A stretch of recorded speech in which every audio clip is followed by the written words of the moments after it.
Hi there, Brian. Welcome to the show. And it's Sunday evening, and you're there in Kiev. And I've just heard it's really freezing cold there in Kiev tonight. Yeah, it certainly is. It's not weather for old men like me. I can tell you that, and nothing. Okay, that's guaranteed. So how are you, Chris? Long time no see and all that. Yes, good. We've just been told that we're having got to wear masks again in shops, and Yeah. Because paper is very good at fighting antibiotics, isn't it? And sort of they use it in all the the labs where they do all the experimentation. The paper mask is saving them millions. They don't need the rebreathers anymore. They just need the paper mask. So yeah, no problem there. And apparently there's this Omicron that I didn't know was a letter in the Greek alphabet, but apparently this that sort of sprouted in South Africa. Well, that's good. Yeah. It's sprouted in South Africa, and even though you've been locked down and you can't have travel, it's got all the way to England. That's a very talented virus. Amazing. But they're letting people come and go from Africa. I mean, if it really was a threat, why don't they stop that? It's just a bit, seems odd. Now there's two people have got it here. I don't know what the symptoms are. It seems like this is never ending. Two people out of how many million in England? I know, that's true. Yeah. So it's hardly sort of like, I think more people have toothache, haven't they? I don't know what the symptoms are. It's all a bit... It's all la-la, in my opinion, but then again, who am I? I've only got a degree in science, etc., etc. What do I know? No, that's good. We were going to talk about the Watchers tonight, and Brilliant.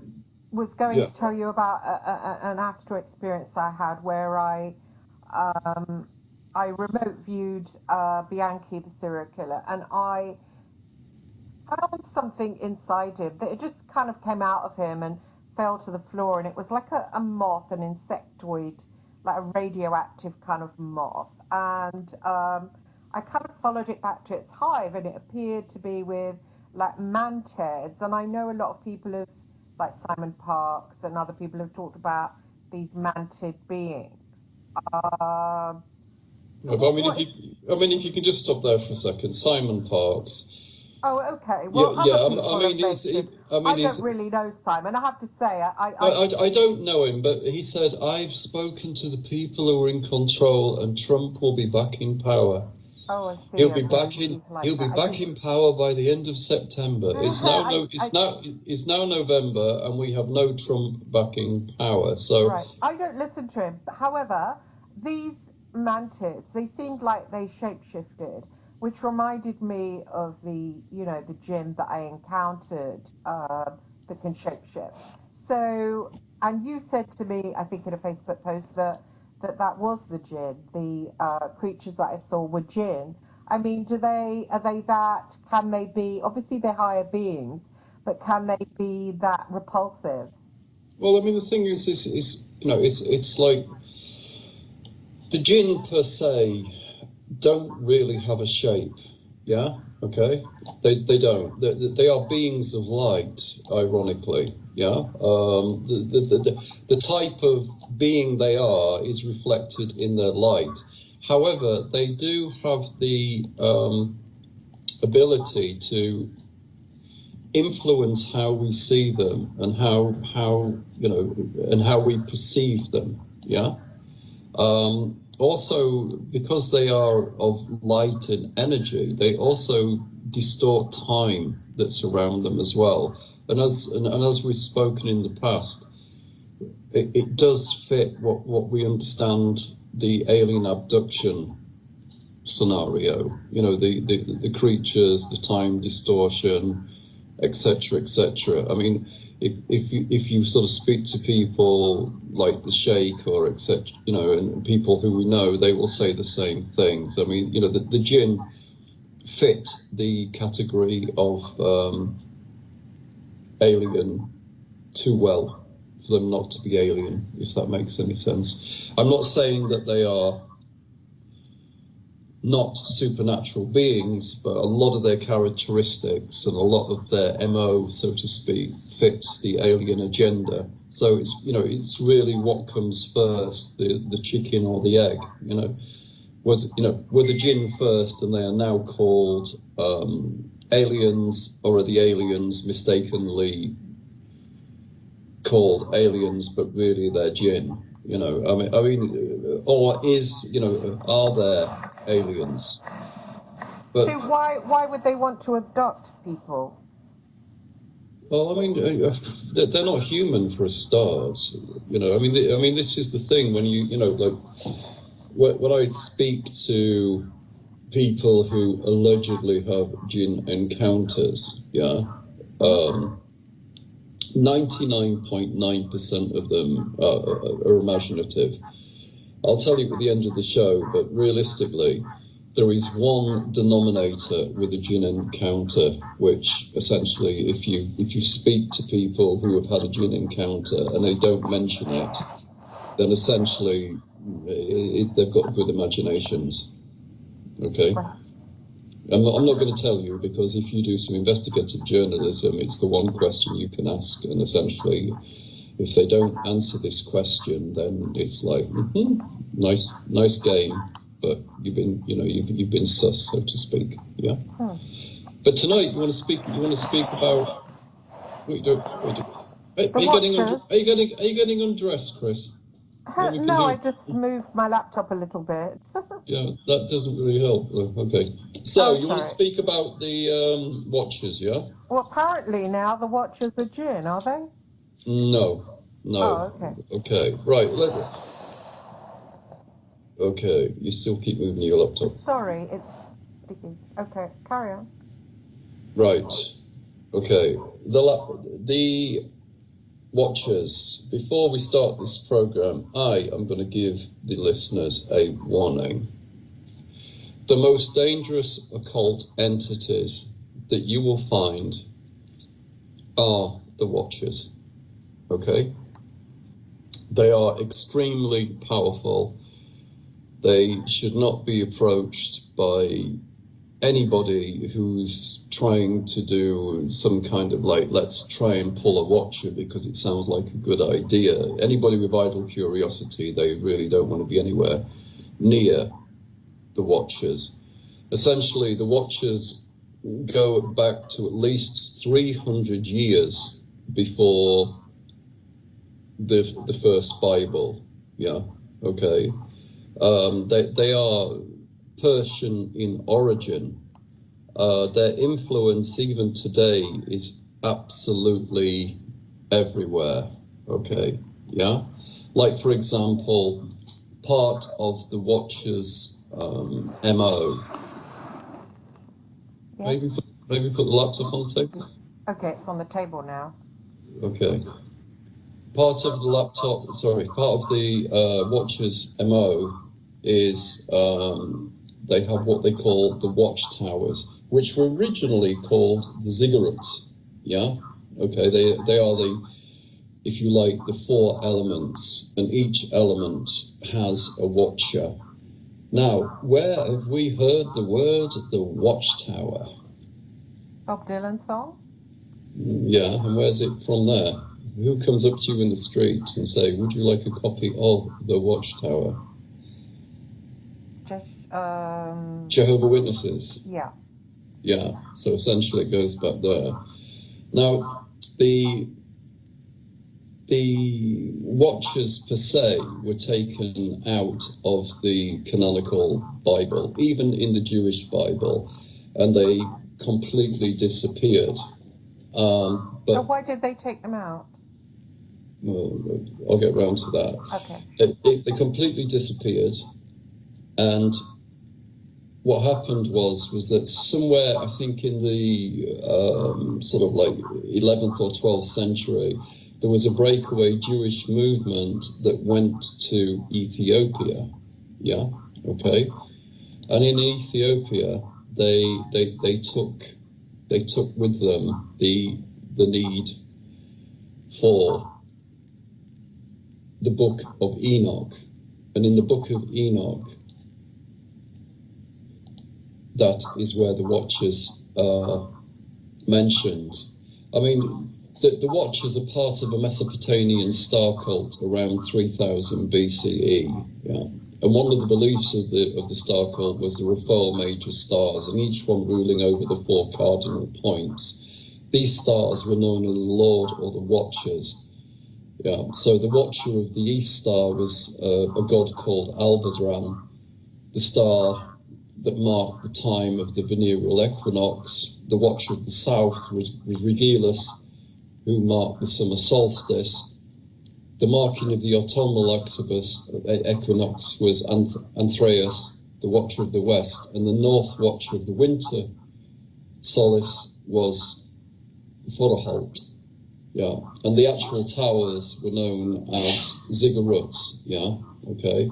So essentially, even today, we still worship these times of years, either through paganism or even through, the standard religions. Yeah, I mean, the Watchers are regarded as some kind of, if you like, god, yeah, or actually gods. They're very heavily associated with lunar and solar cults, and through history, the Watchers became the 4 winds to the Greeks. And then, of course, the Christians took them over and called them the guardian angel. The Hebrews taught that all angels were known as Watchers, and they were ruled by 4 higher angels who became known as the archangels to the Kabbalists. Yeah, okay. So these entities go back literally thousands and millennia. Okay, I mean, realistically, I don't think anybody knows how old they are, but if you want some idea, I would say they were probably the first gods that were worshipped in any sort of major way, so to speak. Yeah. What makes them dangerous, you ask? Yeah. Yeah. Okay, and why were they dropped from the Bible? Well, they were dropped from the Bible quite simply because the Book of Enoch, it reads literally like a sci-fi novel. It talks about creatures coming from the stars. It talks about spaceships. It's really out there. Is the Book of Enoch, and that's another reason why it was dropped. However, while it was being dropped, there were very powerful magicians like Zarakia al-Khwazini. Yeah. His most famous work was The Wonders of Creation and Unique Phenomena of the Existence. Yeah. However, part of that work, he goes into the angels. Yeah. Okay. I would strongly recommend that nobody who isn't a serious occultist even try and read this book. It's probably one of the most dangerous books that you can possibly get. The Wonders of Creation, you mean? Yeah, right. It's incredibly dangerous. One thing you have to really know about Arab mythology, yeah, and you also have to know about Greek mythology. The book consists of like 2 volumes. The first being the larger of the 2. It introduces everything that we understand in occultism, the magic squares, the combination of number and alphabets, to those who don't know, to bring magical effects, and which the author insists is the only way to speak with jinn, angels, and spirits. I know quite a lot of high-ranking sahir, yeah, and they all use number squares to contact jinn, angels, and spirits. Okay, so, and this essentially, if you like, is their blueprint. This book is their blueprint. But like I said, it is probably one of the most dangerous books that somebody who is not into occultism can use, because everything in this book, the little information that's in this book, is essentially 100% correct. It's a book that shows you that what we understand as occultism is realistically some kind of very high science that we do not understand on any level. Right. You know, and the book was taken up by two people in particular, John Dee and Edward Kelly. Have you heard of John Dee and Edward Kelly? Mm-hmm. Yeah, the Enochian Magic thing. Yes. Yeah. Well, John Dee found the book, and essentially it opened up the whole angel and spirit thing to him. Yeah. But as clever as what John Dee was with his mathematics and his number squares, he couldn't understand the angels that were coming through. So essentially he wanted a scryer, and he came into contact with Edward Kelly. Okay? And it was Edward Kelly who understood what the angels were saying. And of course, they didn't pull a watcher; they pulled a lower being called Medini, and it was Medini who encouraged Dee to get into wife swapping and some really, really, really dodgy stuff. You know, so you know, sort of like, and Dee was an incredibly clever man. But even he couldn't control the power of even the lower angels that belong to this system of magic. Yeah. Mm-hmm. You know, sort of like. I mean, what do you understand about Kelly and Dee? They produced all these tables that other people could use to speak to what they called Enochian angels, presumably. Yeah, well, but the Enochian angels are in fact are in fact, you know, what we understand as the Watchers. Yeah, okay. Right. When they came through with a language which is called the Enochian Language, incidentally. However, in reality, if you speak to people who use this language, nobody knows how it's supposed to be pronounced, used, or whatever, because although he wrote the language down, he didn't give any ideas how to pronounce it. So, you know, there are some really high magical orders, so high I can't mention them, but there are two in particular. One you have applied to join, the other one I can't tell you about, but they use Enochian magic. How good is Enochian magic? Well, in 1560, John Dee raised a dead person who they dug up from the coffin and made them come to life. Okay, and that was done in a place called Walton Dale. Okay, and this was done in front of scientists at the time. There's lots of paintings of it, but essentially they got somebody who was still in their shroud. They summoned the Watchers, and this person came back to life again and spoke to them. So, you know, I mean, and this is 100% real. This is not something that was made up because it seems like a good story. This was real. That gives you some idea of how powerful the Watchers are. On another level, both John Dee and Kelly suddenly got obsessed with wanting to make gold out of lead, and apparently one of the angels showed them how to do it. Now, I know somebody who wrote a book on this, and the book was never allowed to be published, but the book was taken from John Dee's wife's diary, and in the diary they made so much gold that the children used to play with it like toys. Okay, so they'd actually learned the transmutation process, and it was round about like towards the end of their career, Kelly went to work for a Polish king making gold for him. Now, allegedly, he couldn't make the gold, but he was there for 2 years, and that's a long time to keep somebody there who can't make gold. And then eventually they threw him out of the tower, killing him.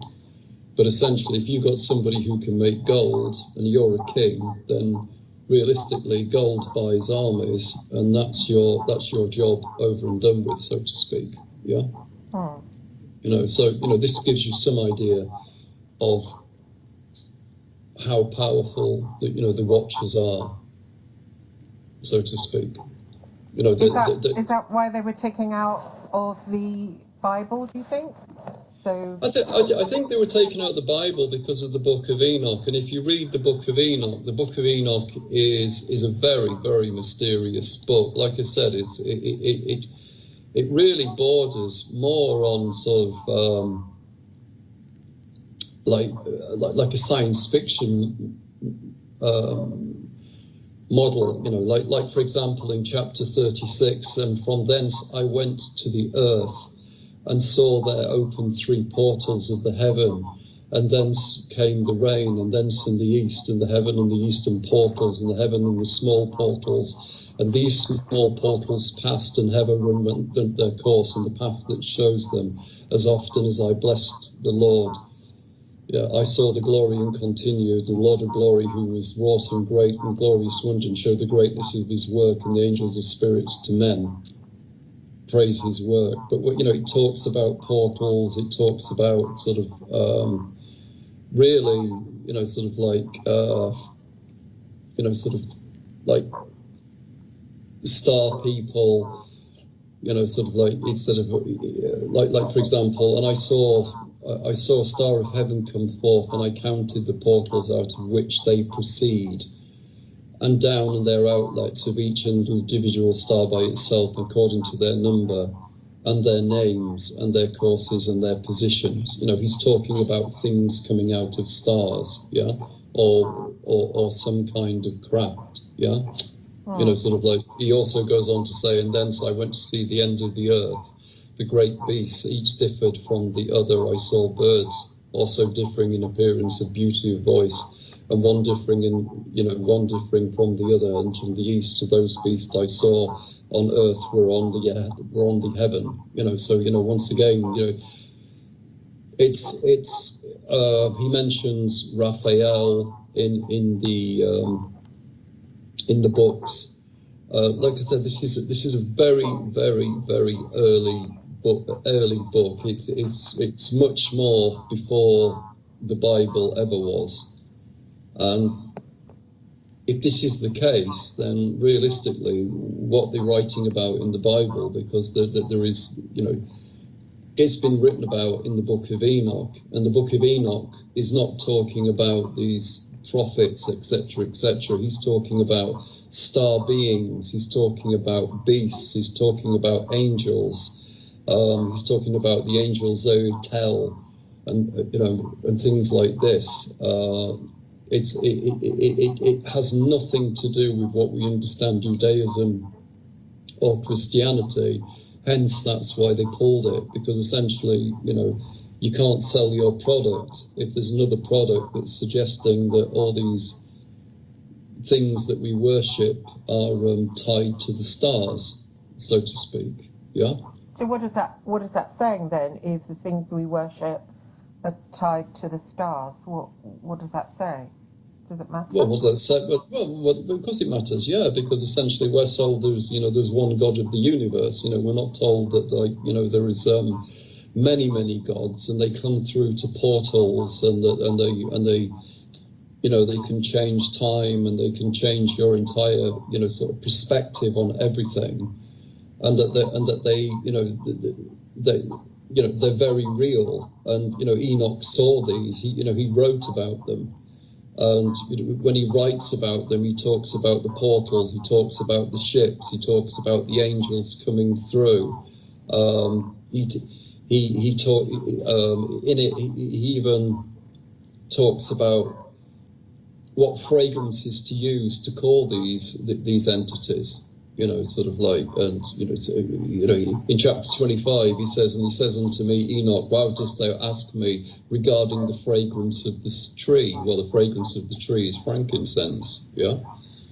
So literally the book is a how to. Yeah, it's a how to contact these entities, but not only that, it's sort of like how these entities took Enoch away. You know, for example, in chapter 24, and then I went to another place of the earth. Yeah.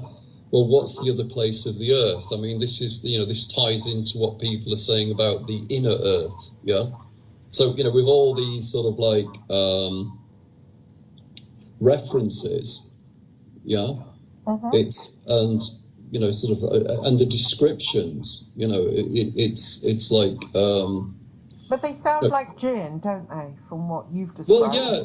I mean, some sound like jinn, some sound like angels. I mean, for example, in chapter 23, for hence I went to another place to the west and the ends of the earth, and I saw a fire which ran out without resting, and and it paused not from its course in the day, but ran regularly. And I asked, saying, which rests or not? Then Ragal, one of the only angels, who answered me and said unto me, this course of the fire which I have seen in the west, which persecutes all heaven. Okay, so it's like, I mean, it's really interesting if you do work, if you do research about Shiva. Shiva is described as an eternal fire. Yeah. So there's so many connecting things with ancient religions that in the Book of Enoch that essentially it just makes a mockery of anything that you're trying to say. How can you talk about a god when Enoch is talking about these are physical beings that can be called, and not only can they be called, they also visit. Yeah. Didn't Enoch talk about Yahweh?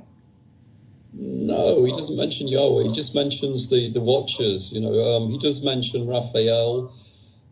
He mentions quite a few of the angels that we understand, Shamaziah, people like this. All these are in the book of Enoch.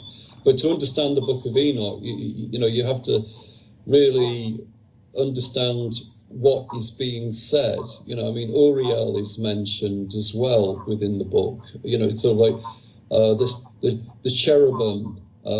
It's sort of he mentions worlds that we don't know about, like the world of Tartarus. Yeah, it's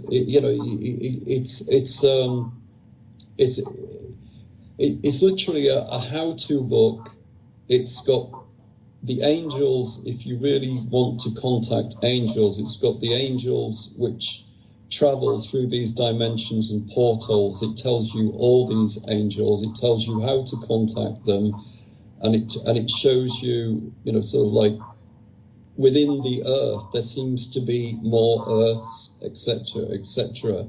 He was like, there are people who actually believe that he was taken to Venus, because he was taken to a place in the heavens, and he found no earth beneath it and no water upon it, and no birds, but it was waste and a horrible place. And when they got, and giant burning mountains, it's sort of like, that pretty much describes what we understand Venus is to be like. But this was done thousands and thousands of years before alleged, sort of space travel. So, there are too many questions with the Book of Enoch, and I can really understand why they took it out, because, it's you've got that thing: are they aliens? Are they gods? Are they angels? Is Enoch calling them angels because he doesn't really understand what the dynamic of these creatures are?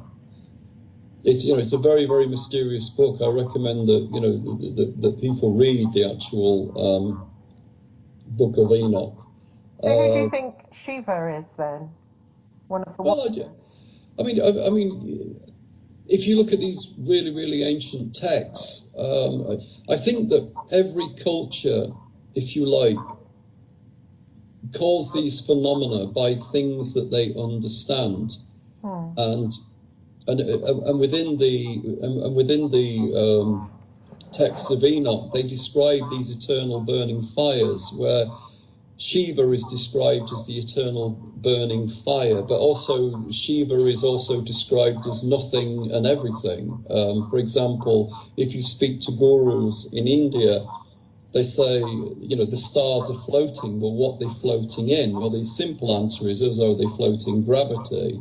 And they say they float, the gurus say they float in nothing, but that nothing energy is Shiva. Yeah? Right. So what is Shiva? It's like it's like that $1 million question. But when you read the ancient suras on Shiva, they describe him as male and female, but neither male nor female. Then you look at the people that are associated with Shiva, like Parvati is also Kali, yeah, and there's a lot of like duality, and that same duality runs through the Book of Enoch, yeah. Also, within the Book of Enoch, he talks about the giants. The Nephilim. Not necessarily the Nephilim. I mean, the Nephilim, I believe, is a Jewish word which means those who came from the stars. Once again, it all falls back to the Book of Enoch, and sort of like it's like I said, it's a very it's when you read it and you start reading into it, the Watchers of Heaven, what are they? Yeah, are they gods, or are they just aliens, or are they they're a kind of a life energy that we really can't understand? The only thing that I will repeat is that the Watchers are not to be played with. There's only one organization in the world that I know that actually use and can, if you like, approach the Watchers with any kind of semblance of safety. And I can't mention that organization, but one of my friends is a high member in the organization, and he says to me that when these Watchers come through, the fear is immense, yeah, because the power of them is just off the clock. And these, and this isn't like cranky guys meeting. This is scientists. This is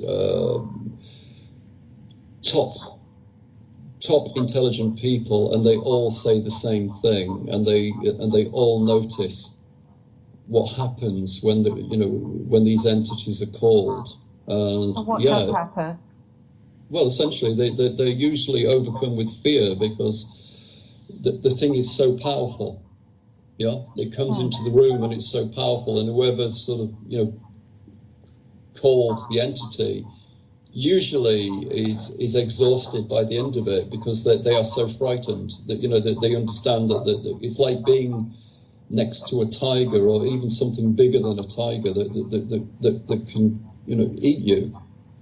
But like I said, didn't they at the start interact with man, and supposedly, but it's odd because Sitchin writes about how the Watchers swapped the DNA with us, and they created us, but then Genesis 6 says they were overwhelmed by the beauty of women, and so so they supposedly mingled with us at some point. Well, I mean, the whole thing is all the churches, all the religions say not to contact the Watchers. Yeah.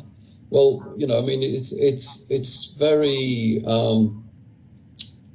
telling that. Why do they say not to contact the Watchers. Yes, they're incredibly dangerous. However, if you really want to understand the real, if you like, the real invention behind what we are, I believe it's in the Watchers. Because when you sort of like research, say, Shamazeya or Azel, I mean, Azel, he taught the man to make knives and knives and shields, you know, and sort of like Amazak, who taught, you know, all sorcerers and the divider of roots, yeah. I mean, it's, you know, it tells you exactly what they taught man. So if these guys taught everybody, then where's your one all-encompassing God? You know, I mean, there's literally, you know, quite a few of them. You know, it's more Weren't than. they supposed to be the fallen angels who did bad by teaching man, enlightening man? Well, I mean, this is the thing that's told. I mean, you know, we have to understand what is religion. I mean, today religion is something that you do because essentially that's, you know, that's what the tradition is. But back in the early epoch of history, religion was a business, and you know, when you read about the ancient Greeks, for example, they used to have holy wood that was thrown on holy fire, and of course the hotter the fire got, it evaporated steam, which opened a door allowing you to see the god, yeah. But essentially the wood was really expensive, yeah. So you needed as many people at your temple as you could. And the easiest way to do that was to rubbish all the other temples, because realistically, you want everybody at your temple. Okay, and then the Christians came along, and of course they said, no, all the temples are rubbish. The only thing that you should follow is our belief system, because they wanted the power base, and of course they got the power base because they really set their table out and they made sure that they got the power base, and that, once again, that takes people away from from the spiritual into the material. Whereas if you look back at the Watchers, it's a completely different philosophy. Like, we are told in the West that we are made, okay, where if you read stuff like the Watchers, you understand that everything grows, and there's a big difference between made and grow and grew, yeah. You know, like for example, you know, knowledge is not made. You acquire knowledge, and it grows, and it grows like a snowball if you keep researching, if you keep looking for answers. You know, this is what happens with knowledge. You know, you can't make somebody with knowledge. It doesn't work. In the same way, you can't make somebody with spirituality. And if you listen to how people talk about spirituality, they talk about it in a materialistic fashion, where when you read books like the Book of Enoch, they talk about the spirituality and learning and the Watchers in a completely different way. It's a completely different philosophy. So, you know, once again, I'd imagine that's another good reason why it's thrown out, because, you know, essentially they're saying for you to grow, you can't be made. You have to accumulate, you have to develop, you have to acquire, if you like, you know, a completely holistic viewpoint. Where the other religions are saying, no, you don't have to do that. All you have to do is believe in sort of baby Jesus or God, and everything will be fine. Where the Watchers say a very, very different message. What's the message? Well, I've just explained it. The message is essentially is not to make, is to grow. But how does that make any difference in our lives? Well, if you make something, yeah, then you only know one part of the process, yeah? Okay? However, if you look at how you are formed by cells multiplying, by something growing. if you look at how you get information, you're looking at everything multiplying. You're not talking about when something is made with information, like say, for example, if somebody's a dermatologist, then they only know about dermatology, yeah? Where back in the days of, say, Pythagoras, a doctor of Pythagorean standing would have known about astrology, astronomy, all these different subjects to make him a doctor. And this really flew right the way to about the 14th, 15th century. Within Lvov, in Ukraine, there is an old apothecary, and it has in it the elements on the ceiling. And many of the cures were in balance with astronomical happenings. Once again, very much reflective of information which was learned from the watchers. But over the years, this was just eradicated, and we are taught, no, you learn this, and you will find that. Where understanding how the watchers speak, everything is a holistic process, and that goes against, if you like, the hierarchy which is associated with the Bible. You know, the Bible is about kings and queens and armies, etc., whereas the watchers are more about a much more holistic, balanced viewpoint to existence. So yeah, I can see why it was totally thrown out, because essentially it goes against everything that we are taught, even now in the 21st century. And so, you know, yeah. I'm surprised there's not religious orders set up around the Book of Enoch in that case. Well, there are religious orders set up around the Enochian sort of watchers, but you have to join other secret orders to then end up in the orders of the Enochian worship, you know, angel workers. Yeah, you can't just go knocking on somebody's door and say, "Oh, I want to work with the watchers." It doesn't work like that. It's a very, very highly complex system. Not because it's difficult, it's just because it's the whole method of understanding. Like I said, there's only 2 organizations I know in the world that actually work with the Enochian system. There are many people who work with the Enochian system on a private level, but it's something I wouldn't really recommend, because the amount of research that you have to do, and also the amount of understanding about the watchers is absolutely colossal. It's not something you can pick up by just reading a book. It's literally a holistic system. But not only is it a holistic system, when you start working with these entities, you go into another realm of consciousness as well. I mean, I've spoken to people who have worked with the watchers, and it can take them 2 or 3 days before they're actually normal again.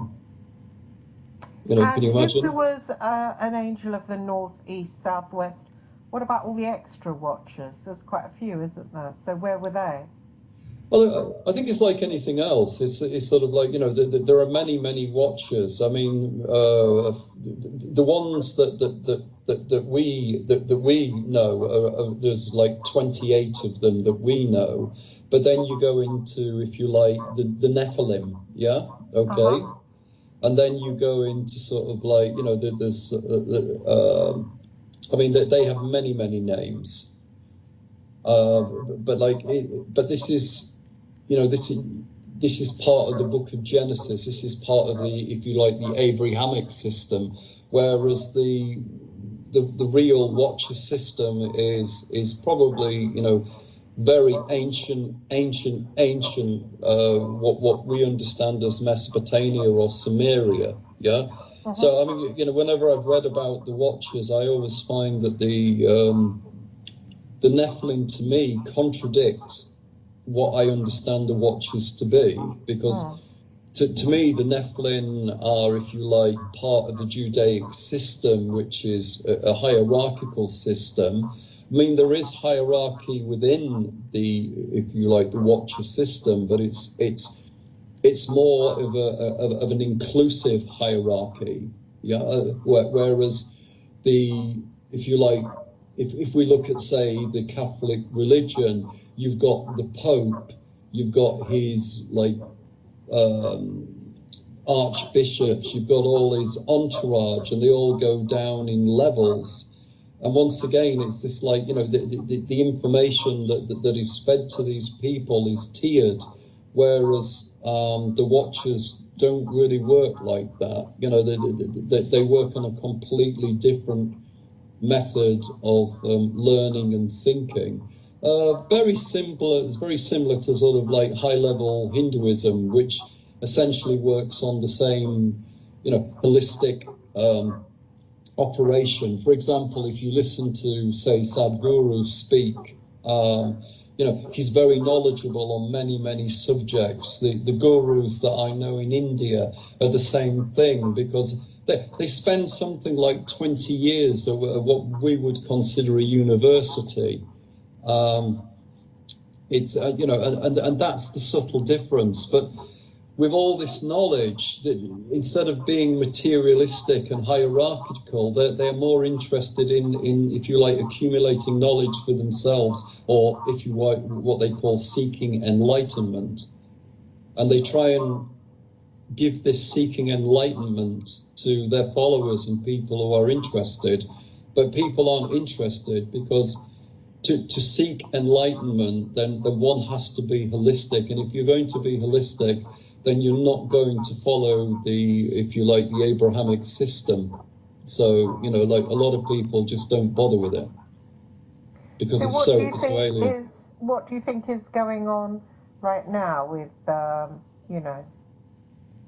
essentially, it's just part of the Abrahamic greed system, isn't it? At the top, you always have somebody who allegedly knows more information than somebody else, and they siphon that information down to other people in a way that can be understood by the people underneath them. But however, realistically, it's not about understanding the information. It's about the person at the top retaining their position by restricting the information. And that's another good reason why they don't want people following disciplines such as the Watchers, because that doesn't really happen within their hierarchy. For example, if you're the head of a medical institution, then you require money. And of course, the people who require money aren't really interested in health, they just want more money. So they will then interfere with what people's belief system is, so they can keep making money. And they will make it hierarchical, they will make it very difficult for you to get knowledge, etc., etc. So they can keep this, if you like, this sort of like this Abrahamic, God system in place, which they duplicate themselves. For example, if you look at, say, Fauci is almost unquestionable. And realistically, that's not science. That's somebody who's a dictator, within his field. And but for him to be that powerful, he has to be supported by other people who think the same way. So this is what's happening with this situation. It's not that people are specifically stupid. It's just that they are fed the information which restricts their knowledge. And if you restrict people's knowledge, then they start believing in absurdities. And it's like Voltaire, what he said. He says people who believe in absurdities, tend to cause atrocities. And this is once again alien to what the Watcher system is, so to speak. I think one of the Watchers, Azazel, really sounds like Iblis.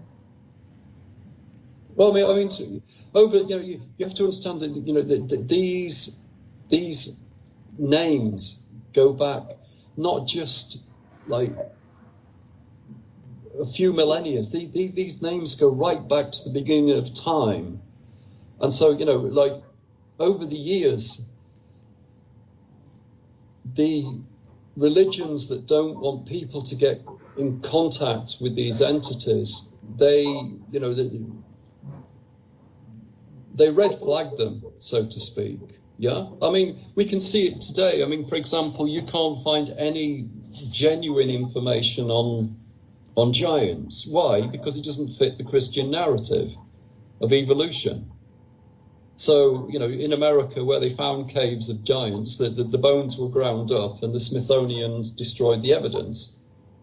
In the same way, if you really sort of like want to find enlightenment, the books are destroyed. I mean, the British and the Portuguese did their utmost to completely destroy Hinduism because they don't want people thinking for themselves.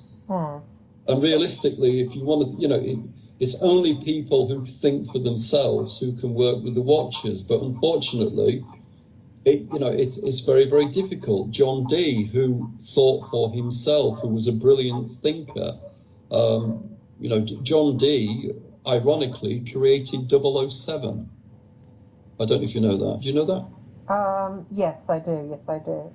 Yeah, so essentially, sort of like, but do you know who 007 is based on? The penis or something? No, the Ian Fleming books. Do you know who he's based on? No. Christopher Lee. Oh, Christopher Lee was the role model for James Bond. I didn't know he was a spy. Yeah, he was part of the sort of like, sort of Secret Service and all that lot before he became an actor. Oh. And his cousin wrote the book. But I digress. But anyway, but Dee, with all his intelligence, he couldn't handle the Watchers. And realistically, the only people who do handle the Watchers are, if you like, the highly disciplined esoteric organizations, of which there's probably only 2 or 3 in the world. Is that Order of the 9 Angels that everyone talks about? Well, the Order of the 9 Angels, realistically, that was a kind of a belief system for a right-wing organization, wasn't it? I don't know. Essentially, it was a belief system for if you like, a almost Nazi organization, sort of, and that was their credo, yeah. So I think you have to be careful with the Order of the 9 Angels because it probably has some very tenuous connections to the Thule Society and the former Nazis, because essentially, these are the groups that followed the ideology of the 9 Angels. Who are the 9 Angels? Like, I've read the book, I can't really tell you. Oh, you mean it's a secret? No, it's not clear. It's not clear. It's sort of like, I don't know where they get the 9 angels from, because within the Book of Enoch, the main angels are 28. Yeah. However, the 9 is mentioned within the Enochian. Sorry, not the Enoch. In the Emerald Tablets, they mention the 9. I mean, 9 is pretty prevalent, but like I said, in the original, Book of Enoch, there's 28 main elements. I've read, like I said, I've read the Book of 9 Angels. I didn't really find it that offensive, but what I did find offensive is the followers of that publication. Right. So so it's like it's very, very difficult. But I mean, you've only got to go back to the Knight Templars. I mean, the Knight Templars also had their own religious group as well. Sort of like which eventually ended up as what we understand as Masonism. So it appears that these fascist groups, or at least militaristic groups, tend to like their own type of religion. so to speak. Interesting. Okay, well, shall we leave it there? Yeah, I mean, do you not want to ask any more questions? I can't think of any. I just want to go off and read the Book of Enoch, actually, and make myself more educated. I haven't read it yet. I do know where there's a secret store of PDFs, so I will go there and try and read it. Oh, right, that sounds really cool. So, well, enjoy reading the Book of Enoch. It's good to get books explaining the Book of Enoch, because you have to understand what Enoch is talking about. Yeah, and obviously, Well, can you recommend any books like that? Well, I mean, Crowley looked at Enoch, which was quite interesting. But I mean, what was that book called then? I can't remember. I can't remember which one it was. I've read so many books, I forget sometimes. I don't like the way Crowley writes. It's all a bit like he smoked a bit of weed before he puts pen to paper. I think it was more like he was cranked on heroin, wasn't it? Oh, he was. right. He was a. Yeah, he was. It doesn't flow. It doesn't really flow, his writing. I don't like it, actually. I can't read it. I've tried, but. Yeah, I mean, I've read a lot of Crowley. And I agree with you. The reading of it is difficult, but